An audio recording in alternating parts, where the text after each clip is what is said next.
Hello class 8 students, हम आपकी Honey due English book का chapter number 3 glimpses of the past read कर रहे थे और उसमें अपने ब्रिटिश रूल के बारे में क्या है कल के वीडियो में रीड किया था, उसका कुछ पोर्शन क्या है अपना रह गया था। अब ब्रिटिश रूल कैसे पूरा इंडिया में इस्टेब्लिश हो गया था और वो देखो उनकी क्या सोच थी हमारे बारे में, इस वीडियो में यही अपने देखेंगे। और आगे भी कुछ है राजा राम मोहन रॉय के बारे में, इस वीडियो में अपने उनके बारे में भी रीड करेंगे। Still the British invented other methods which gave them more profits. अब देखिए, ब्रिटिश रूल स्टैब्लिश हो गया था इंडिया में पूरी तरह से। ब्रिटिश लोगों ने क्या कर लिया था, हमारे ऊपर अधिकार कर लिया था, हमारे जो भी ऑफिसेस वगैरह है, ठीक है ना, बिजनेस जो था उन्होंने अपना इधर कर लिया था और हमारे जो बिजनेसमैन थे वो क्या है, लॉस में जा रहे थे। अब इधर राइटर ने एक बात लिखी है कि ब्रिटिश लोगों ने क्या कर लिया था, जो गोरे लोग थे, जो वाइट मैन थे, उन्होंने कुछ दूसरे मेथड्स भी इन्वेंट कर लिए जिन्होंने जिस मेथड ने उनको बहुत ज़्यादा क्या दिया, प्रॉफिट दिया। ओके, अब ये देखिए, ये मैन क्या बोल रहा है, the goods manufactured in England should not have any import duty when brought into India.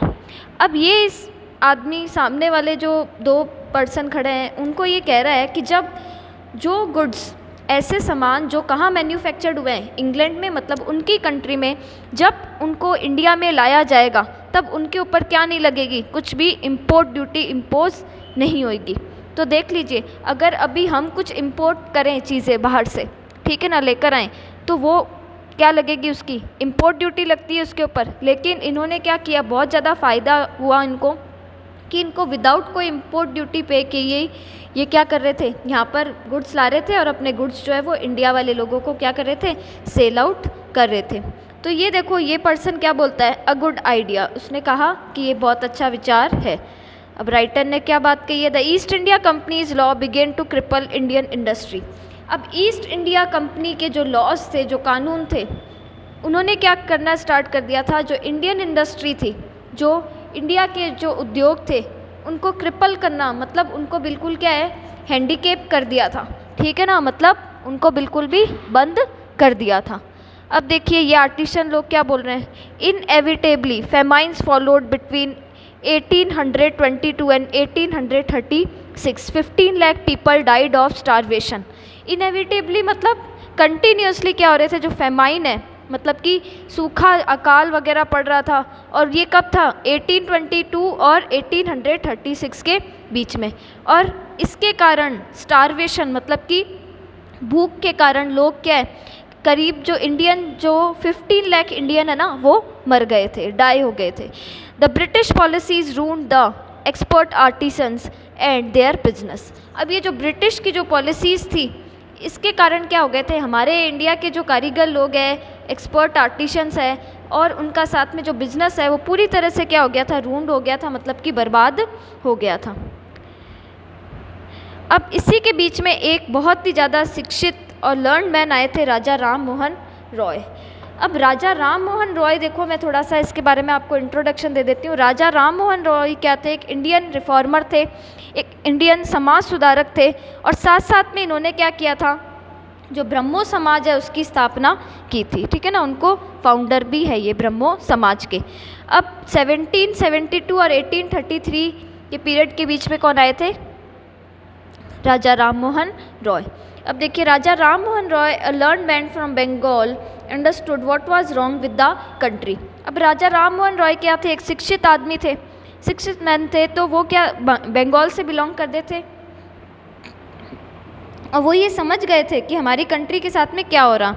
Let us not despise ourselves, our ancient culture is great and we are capable of great achievement. We must first reform our society. Superstitions have been ruining us. तो वो देखो क्या कह रहे हैं राजा राम मोहन रॉय, एक आदमी से कह रहे हैं कि हमें अपने आप से क्या नहीं करनी चाहिए, डिस्पाइज नहीं होना चाहिए, मतलब घृणा नहीं रखनी चाहिए, हेट नहीं करना चाहिए। हमारा जो एंशियंट कल्चर है, हमारा जो पुराणिक और इतना पुराना जो हमारी संस्कृति है ना, वो बहुत ज़्यादा क्या है, महान है हमारी संस्कृति, और हम क्या है, कैपेबल हैं, हमारे अंदर क्षमता है कि हम क्या है, बहुत ज़्यादा ग्रेट अचीवमेंट, बहुत ज़्यादा उपलब्धियाँ हासिल कर सकते हैं। हमें सबसे पहले हमारे सोसाइटी, हमारे समाज को क्या करना पड़ेगा, रिफॉर्म करना पड़ेगा, उसको सुधारना पड़ेगा। सुपरस्टिशंस किसको बोलते हैं, अंधविश्वास को बोलते हैं। ये कह रहे हैं जो अंधविश्वास है वो हमें क्या कर रहे हैं, पूरी तरह से बर्बाद कर रहे हैं। क्योंकि पिछले वीडियो में आपने देखा था कि कुछ रिलीजियस लीडर्स, कुछ धर्मगुरु आ रहे थे जिसने क्या किया था, अनटचेबिलिटी, चाइल्ड मैरिज, इनके आइडियाज़ क्या किए थे, लोगों के अंदर प्रीच किए थे, फैलाए थे। नेक्स्ट में देखिए, ये राजा राम मोहन रॉय जो है वो अपनी वाइफ से कुछ बात कर रहे हैं। He told his wife Uma, Uma is his wife name, cows are of different colour but the colour of their milk is the same.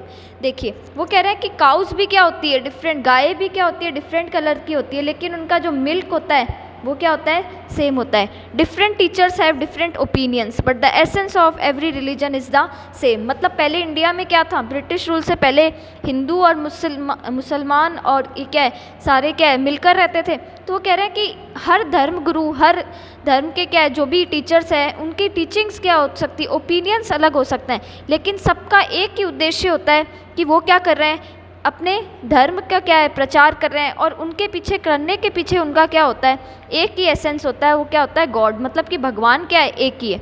तो वो कह रहे हैं कि हर टीचर्स के क्या होते हैं, डिफरेंट ओपिनियन होता है, लेकिन उनका जो एसेंस होता है हर रिलीजन का वो सेम होता है। मतलब कुछ ना कुछ ऐसे बातें हैं, कुछ ना कुछ ऐसी प्रिंसिपल्स है जो क्या है, एक जैसी है, बस उनका कहने का तरीका क्या होता है, डिफरेंट होता है। यही वो अपने वाइफ को ये बात समझा रहे हैं।